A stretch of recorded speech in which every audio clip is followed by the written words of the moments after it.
So this is directed more at new and returning players, but maybe even veteran players could learn a tip here or there. So today I'm coming at you with my best tips and tricks to take out those act bosses.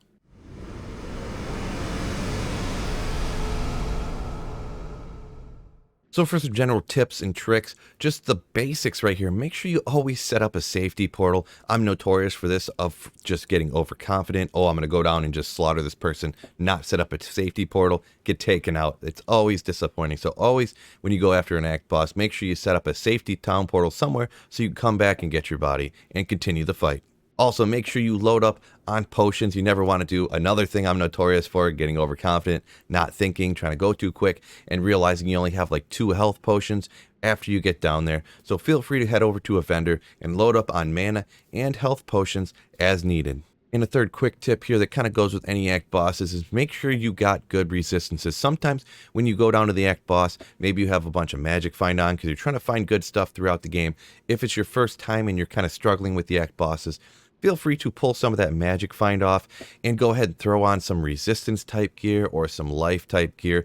The different bosses in this game always shoot you with fire or lightning or poison or whatever. So it's going to be a good idea to get your resistances up when you go after these act bosses.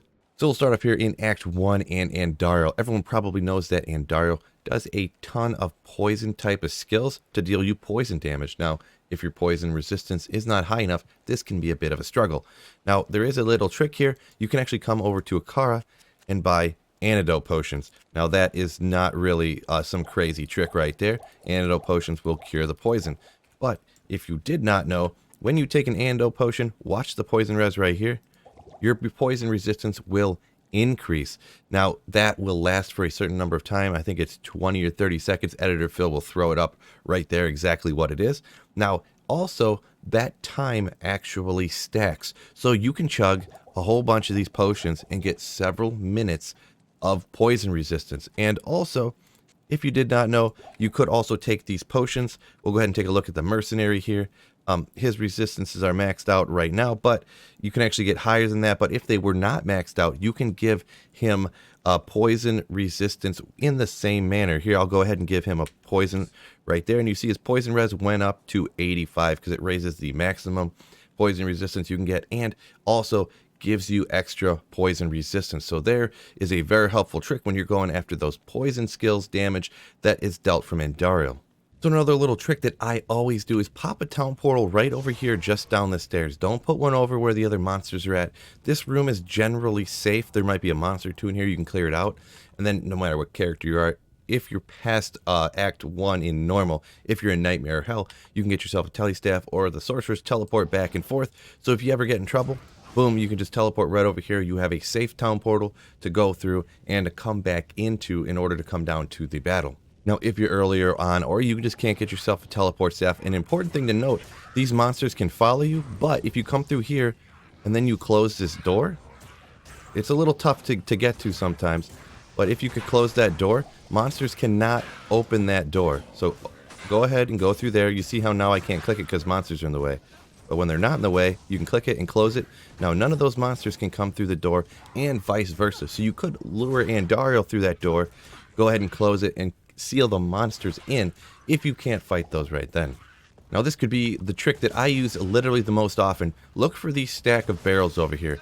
Now, as you see, the poison cannot shoot through there. So it does lead you to get some safety.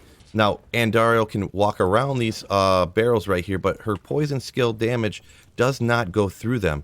So you can drop blizzards down or any caster spell really, and she'll just keep following you around here. She realizes she can't attack, but right there, her line of sight cannot get you. So you can literally keep Andariel from ever hitting you simply by running around these barrels, casting spells at her as she follows, and she'll walk right into them, and you'll just never get hit. So one that I can't show you with this exact character because I'm cold, but Andariel has a weakness to fire. It is like a huge amount difference. It's like a 50% resistance difference. So fire skill damage, whether you're doing a druid or a fire sorceress, will work very well on Andariel due to that weakness of the fire resistance that she has. So now Act 2 on to Durian, and similar to the first one, Durian actually has a cold aura that deals a bunch of cold damage to you, so you can actually load up on thawing potions, Go ahead and take a look at this. We'll go ahead and drink one, and you see the cold res jumped up from 17 to 67, so adding 50. And the same as in Act 1 with the antidote potions, you can chug a whole bunch of these and stack the duration so it'll last the entire time of the fight. And also, don't forget, you can actually stack that on your mercenary as well. Give your mercenary 50 potions, whatever you really want to do. You probably don't need that many, but you can stack that up as well, raising his cold resistance and the duration of that resistance raise. So once you're down here to Durian and you want to go down and fight him, I would always suggest popping a portal up here to be safe. That way you always have a safe portal to come into. You won't have Durian sitting right there killing you before the load screen even finishes. Now once you're down here, you pretty much just have to run away and cast if you are a caster. If you are not a caster, you just got to step up to the plate and start blasting away, going blow for blow with Durian here until he's taken out. There is not a great option unless you are that necromancer. You can cast down your clay golem, which I did a video about recently, and cast Iron Maiden on it. It works in normal and nightmare, not so much in hell. That is a way to cheese Durian, particularly with just the necromancer. But anyone else, run away cast until boom, he gets taken out. So now down to Mephisto, the most obvious one here that pretty much everyone knows about. It's been in the game since the beginning of time. You've got the Mephisto moat trick. You can come over here, and depending on what character you are, you can cast whatever you're casting.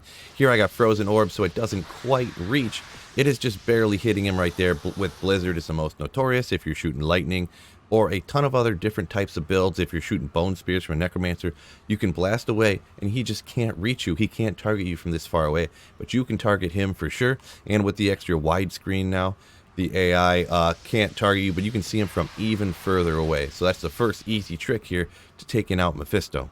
Just mega quick here too, it's very important not to aggro and get these guys' attention over here, because literally those council members, if any of them end up coming over here to help out in the battle, they will actually heal Mephisto.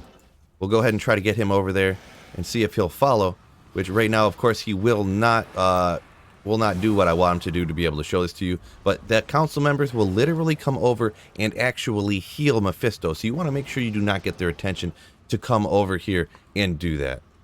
Now, once you're onto Diablo here, the biggest tip I can give you is to let your mercenary face tank everything that he does while you're attacking from wherever Diablo's not paying attention to. Give him potions as needed to keep him alive, but when he casts that fire, when he raises his hands up like this, if you have a telestaff on another character, or if you're a sorceress, see right there, oh, I thought he was going to do it that time, but apparently he will not do it this time. But when he goes and does that, teleport and draw your mercenary away. Right, that one right there. Don't let your mercenary or you be in that fire. That fire does way more damage than everything else, even though it's kind of time consuming. It might seem like a little bit of a waste. Do not let Diablo attack with that fire skill. It does so much more damage than all the other attacks. It's insane. So the whole time while your mercenary is face tanking his damage, you cast away or attack away and just give him potions to keep him alive until Diablo is down. It's kind of that simple, to be perfectly honest. And just to show you, this is it is Nightmare, you see, but my mercenary's naked. He doesn't have any armor on or helmet, and he can just tank the damage right there. All right, now down to the Bale Wave. Sometimes people can struggle with these, but the thing is, the first, I would say, 3 waves generally are not much of a problem, but I do have some quick tips for the final 2. So actually, I do have a tip here for wave 3. It can be a struggle. Your mercenary can get absolutely ripped by those hydras. So if your mercenary is up by these hydras, teleport away, because they can only cast down the 1 hydra at a time per council member. So go after the ones that aren't by the hydras first, and then when you get down to fewer, it's not as big of a deal, but your mercenary absolutely gets wrecked by those hydras, so don't let him eat those hydras. Now onto the 4th wave here. You can actually lure these waves out of the room. The 4th waves and the 5th waves, it works the best because they actually follow you. You have to get their attention to follow you out here. Sometimes they can be annoying, such as they are right now. They just do not want to follow. But here we go, get them to come out here. And sometimes if you do lure the 4th wave like this out, you need to make sure you lure them very far, because if you're going to lure the 4th wave and the 5th wave, you need to make sure these guys are out of your way. Now then, with the 5th wave, you can actually do the exact same thing. If they're too powerful for you, you can go ahead and lure them right out of the throne room, and then Bale will go on as if you had defeated the entire wave. These ones are getting colded on me. They're a little bit slow. Maybe I'll go ahead and crop it down a little bit here so you don't need to see me luring the whole thing out, but you get the idea. You go ahead and lure the wave out of the throne room. That way you don't have to defeat them. Sometimes it can just be too hard for new characters. And once you get them lured out, you teleport in. And here, Bale is just going ahead and laughing away, and he'll go through his portal, and now you can go after Bale himself. So once you get down to Bale, there isn't really any great strategy besides you just go ahead and let your mercenary take him out. But one thing that I do a lot, put yourself up against the back wall. You see how he was just shooting me with that cold, and it was not knocking me back? If there's nowhere to get knocked back to, it won't knock you back. It will not stun you. You see right there? I did not get stunned. I did not get knocked back. So that's a little trick that I do a lot. Put your back up against a solid object so he can't knock you back. And that way, you never get stunned. Beyond that, you just cast away. Try not to get killed. Give yourself and your mercenary potions until Bale gets taken out.